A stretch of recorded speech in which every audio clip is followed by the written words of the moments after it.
a lot of citizens. And I don't mean citizens of the country, I mean citizens of the world, people who actually know how to interact with one another, people who actually know how to maintain a pluralistic, multicultural democracy. They can do all kinds of apps, right? They can program your computer, they can code for days, but they can't figure out how to elect lawmakers who will protect democracy rather than attack democracy, right? Because see, technology can be used for freedom or it can be used for oppression. And what determines whether it gets used for freedom or oppression is about the other stuff that we teach or don't teach, right? So we don't just need STEM, we need what I call MESH education, right? MESH, M-E-S-H-M for media literacy, E for ethics, S for sociology, and H for history, right? Media literacy because we need to make sure that we can discern truth from fiction. We're all getting bombarded all the time with all kinds of messages, many of them fabricated and false. And young people don't necessarily know how to research. You don't come out of the womb knowing that stuff, right? You got to learn how to do research. You got to learn how to sort of separate the wheat from the chaff when it comes to information. So we need to have young people and not so young people taking media literacy classes so they can figure out how to deal with not just like the mass media and the news media, but the manipulation of commercial advertisers who are trying to sell you stuff you don't really need. Because we all fall prey to that stuff, right? Because we're not good at discerning what it is they're doing. Right? And so there's a lot of manipulation there. We need young people to be hip to. We also need to be able to talk about ethics, the E part of MESH, right? A lot of times people don't take an ethics class unless you're like a philosophy major somewhere, or maybe you might do that if you're a person of faith, maybe in your church, your mosque, your synagogue, or your temple, or whatever, right? But outside of that, we don't talk about ethics, but just about every issue confronting us poses a number of ethical dilemmas that we need to be able to solve, and yet we're not really talking about how to resolve ethical dilemmas. Sociology is the study of power dynamics within a society, right? Not just individual dynamics, but group dynamics of power. Who has it, who doesn't? If you don't understand sociology, it's really hard to understand how things turned out the way they turned out. If you don't understand sociology, you're not going to understand inequalities of class, inequalities of race, inequalities of gender. Right? So you've got to have that background, but most people don't take those classes. H for history, because we certainly don't do a very good job teaching that. The George Washington story alone ought to demonstrate that, although there are many more that we could talk about, right? So we need that as well, or else we'll have a lot of really educated app developers and coders who aren't necessarily capable of continuing to function in a multicultural democracy. But even more, we need STEM to be taught in a different way. It isn't enough to do STEM the way we've been doing it and then add some MESH, right? We also got to think about how we do STEM. Right now, a lot of times, we just assume you teach math and you teach science the way we've always taught math and science. And the thing about math and science teachers, and thank God, there are some good ones. I didn't have very good ones, and that's probably one of the reasons I turned off of those subjects. But if you've had good math and science instruction, you probably really have loved it and enjoyed it, and that's fabulous. And I hope that the people in the room who are really into that and teach it continue to do it with the same passion that you're already doing that with. But I do want to suggest it's really important that those efforts be connected to this larger social purpose. Just like that teacher in Denver, right, who was a math teacher, but rather than just rely on teaching formulas and teaching equations and teaching the old sort of traditional things that he would have taught, decided to make it socially relevant, and then he could get back to the old stuff that he was used to teaching, but he had to make it relevant first. He had to let people see what its purpose was, right? And people who teach science sometimes, God love them, but they just sort of assume, well, science is objective. There's no way to make this about social relevance and about race and about power. It's about science. It's just there's a scientific method, and we follow it, and this is what you need to know. This is what you need to know about biology. It's what you need to know about chemistry. It's what you need to know about genetics. It's what you need to know about whatever, right?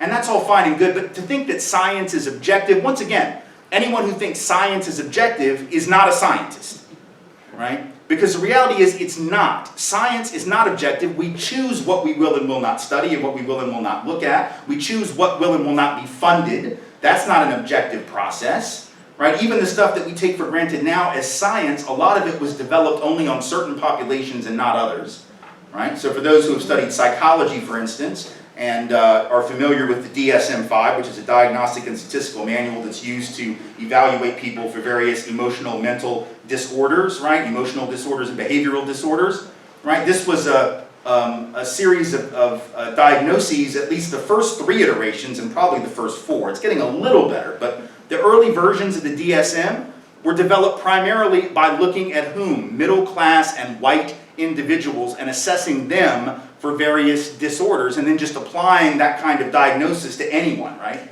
And that can get you in a lot of trouble because not everyone is living the same kind of experience. Many years ago, I was working in a lawsuit as an expert witness in Washington State. There was a group of black families that were suing the school district in Puyallup, Washington, outside of Tacoma, because there had been just this long history of overt racism at the high school there. And there were about 50 black plaintiffs, about 26 families, as I recall, 25 families, 50 plaintiffs in all, that were suing the school because of overt racism, and they just weren't doing anything about it.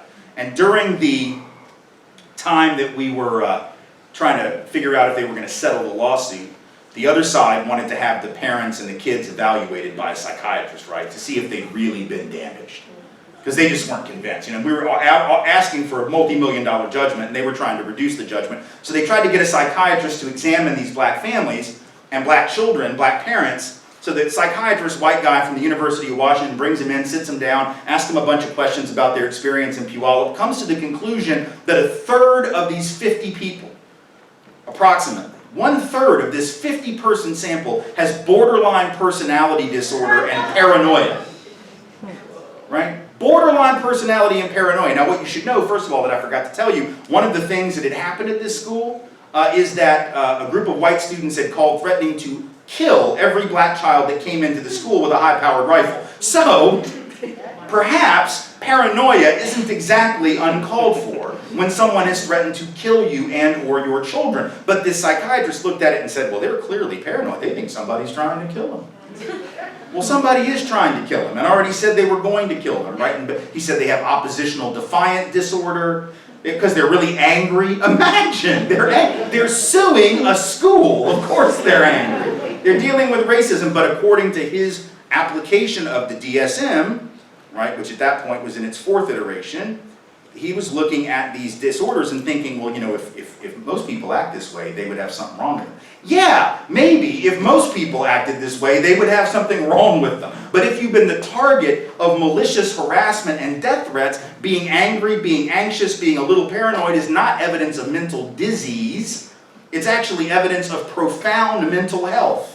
Right? It's about being profoundly healthy, incredibly healthy, but he viewed it very differently. So it just goes to show science and scientists are not objective. In fact, science has been used against people many times throughout history. It's been weaponized.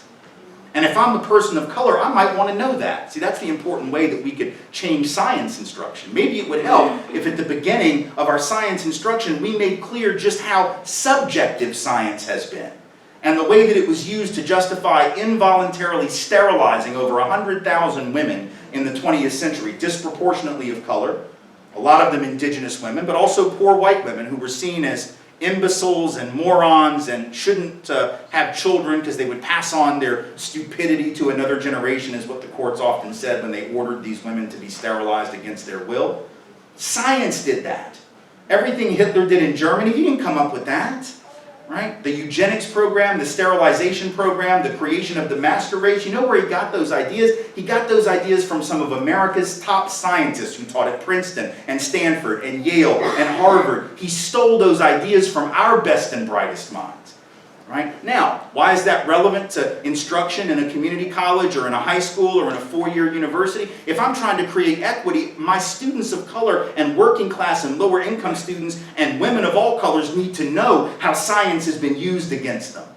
Because now, again, it's not just about taking these classes so I can get a diploma or I can get a degree or I can get a job. It's about realizing if I don't learn this stuff, some folks could literally destroy me with it.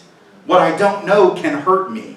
And not just me, other people like me, my whole community, my whole neighborhood, right? My entire group. So now, making science relevant, making math relevant, right? Making history, making literature, making art, making all of these subjects connected to people's lived experience is what it's going to take to create student success through an equity and through a social justice lens. It's also very important, and I know this has been a struggle at this institution, so let's talk about it very briefly and then I'll take some questions. It's really important that we not simply diversify the ranks of our student body over the course of many years, but that we are just as serious about diversifying the ranks of our classroom instruction.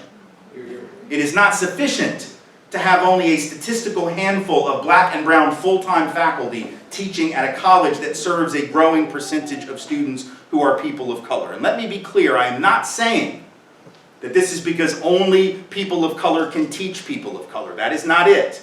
There is, however, some research that suggests that folks of color do actually learn quite a bit quicker and often better when they do have at least some critical mass of instruction from people who look like themselves, that there is a connection and a trust that is built that is very important. So it's not to say that white faculty can't teach black and brown kids. It's not to say that upper middle class faculty can't teach working class kids. It's not to say that men can't teach women. Of course, that's not the case. But it is to say that there is some significant benefit to having a diversified group of people in the authoritative position of being in front of the classroom. And it's not just because of the connection between the student and the faculty member. It's also because what happens when you don't have people of color in those jobs, right? What happens when the people with all the authority, who are the teachers, who are the instructors, or the disproportionate number with the exception of a few, happen to be white? There are only two possible ways to conclude that that happened, right? When you have that level of disparity in the ranks of educators, when you have that level of disparity in the ranks of administrators or staff in any institution, you have to then start to ask why. Why is it this top-heavy with white instructors or white executives or white administrators, whatever the institution is, right? There are only two possible conclusions. Either number one, there are some type of historical or structural obstacles that have skewed the outcome, or these white folks are just that superior. Right? That's like the only two possible explanations. So when you have a maldistribution of those positions, you actually reinforce racist thinking. You reinforce the idea that, well, I guess those people aren't there because if they were any good, they would be there, so they must not be good.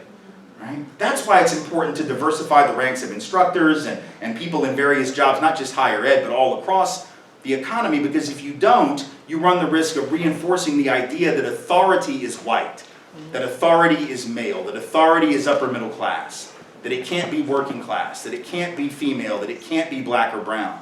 And yet what's interesting is some of the most important lessons I ever learned came from people that didn't even have a college degree, let alone a graduate degree. Right? I worked in public housing in the city of New Orleans for 15 to 18 months in the mid-90s, and the stuff I learned from the people in public housing, most of whom had never gone to college and many of whom had never even finished high school, was certainly as profound as anything I learned in undergrad. Right? And yet we don't want those folks to come into our colleges and teach, right? We don't want people in the community to bring their knowledge and their wisdom. We don't value their knowledge and wisdom.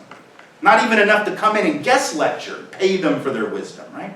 Think about that. I understand we got these rules about how folks can be on a tenure track and you got to have a master's or a PhD, and we could talk about that for weeks as to why that's problematic, but we don't even want to bring people from the community who have historical memory and all kinds of skills and wisdom in to guest lecture because we don't value what they have to say. And I know that because when I was doing that community organizing, I would tell people what I did. They'd always be like, what do you do? And they never mean like for a hobby, right? They always mean like, what do you do for money, right? So I would tell them. And they always had this unsolicited advice for poor people, right? Always. You tell them you're an organizer in public housing and they're like, oh, well, let me tell you what we need to do. You want to know what we need to do for those people? I'm like, no, I don't want to know. I don't want to know. I don't want to know anything you have to say. But they would always tell me, always. Could not read my body language or my words. So they would say, well, this is what we need to do.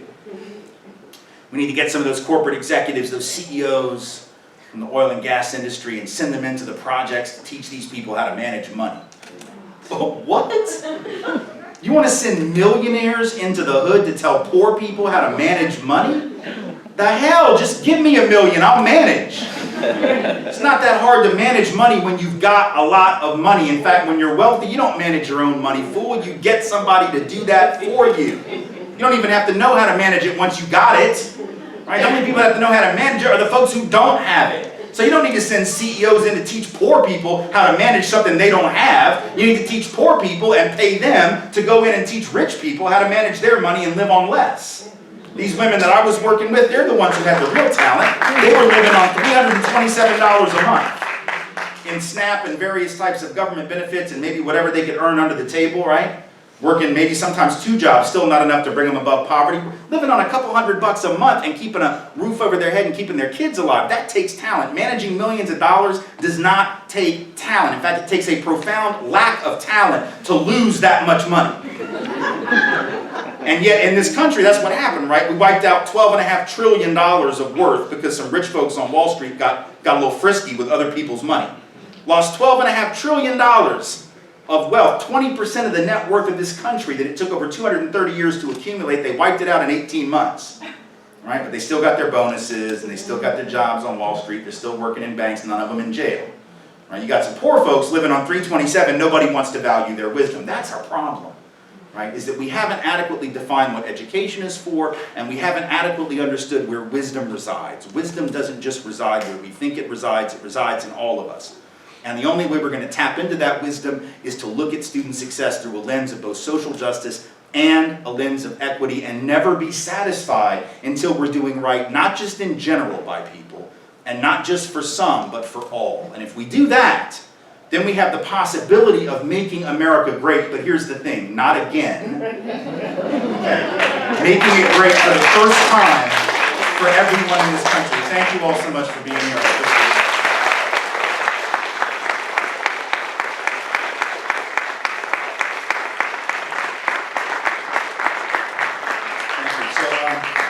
We got a mic there. I'll take questions if you are unable